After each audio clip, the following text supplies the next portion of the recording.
One of the best superhero franchises almost didn't make it to the screens. Deadpool had the plug pulled from it so many times, but it took one sexy man to bring it all together. And I've gone full Wolverine to talk about it. Flashback to 2004. Yes, a movie made in 2016 could have been made in the early 2000s. David S. Goyer and Ryan Reynolds were working on a movie with New Line Cinemas called Deadpool. However, because 20th Century Fox had a rights dispute with it, the plug got pulled. However, in 2005, Fox was like, perhaps. And thus, the idea of creating a feature film Deadpool was drafted once again.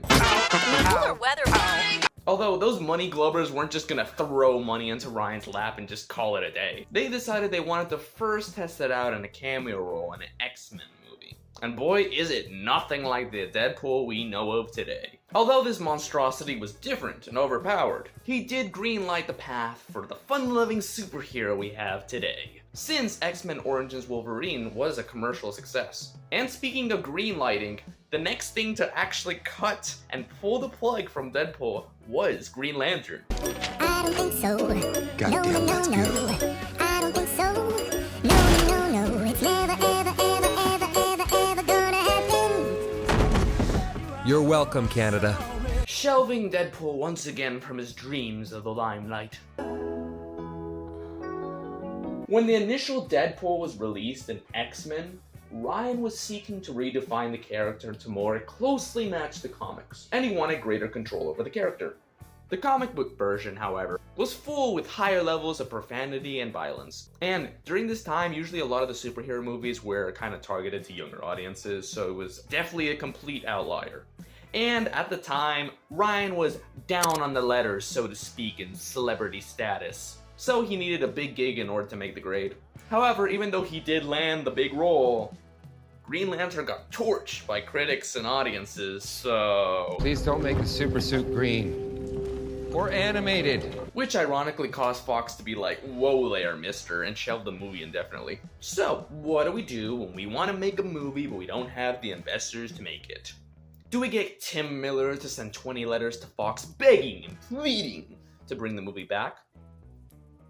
No! We make a proof of concept. Oh, hello. I know, right? So, after Fox failed to run away from Ryan like a broken up lover, they threw the cash at him in 2012 and said, fine, prove it, make a proof of concept. So they made the proof of concept, and they sent it to Fox, and Fox was like, nah, bitch. And Ryan, once again, broken heart shattered into millions of pieces. So Deadpool was once again killed, and all hope was lost. Until one day, an anonymous source leaked the footage of the short film that had been made as the proof of concept for the film in 2014. And boom! Instant sensation. Instant sensation. Afterwards, Fox stroked their chin and they were like, alright. And thus, the Deadpool we know of today was born. It almost did not happen since there was some stuff that happened in X-Men that might have needed to stay due to continuity in the universe. But Fox promised them complete creative control. And thus, the Deadpool and the Ryan became the A-list celebrity. Now, of course, the sequels had their own problems, especially when Disney became Fox's big daddy. I'm about to do to you what Limp Bizkit did to music in the late 90s.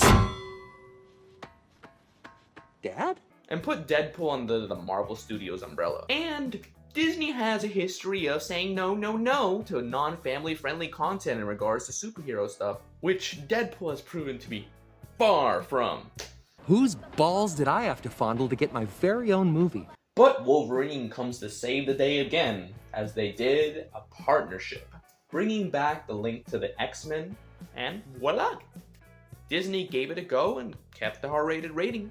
Pegging isn't new for me, friendo, but it is for Disney. So, Ryan Reynolds really had the keys to Hollywood right in front of him, and finally broke through against all the odds. As the 2016 film, the sequel, and then the sequel of the sequel were huge commercial successes, with Deadpool 3, Deadpool vs. Wolverine, reaching literally $1 billion in the box office.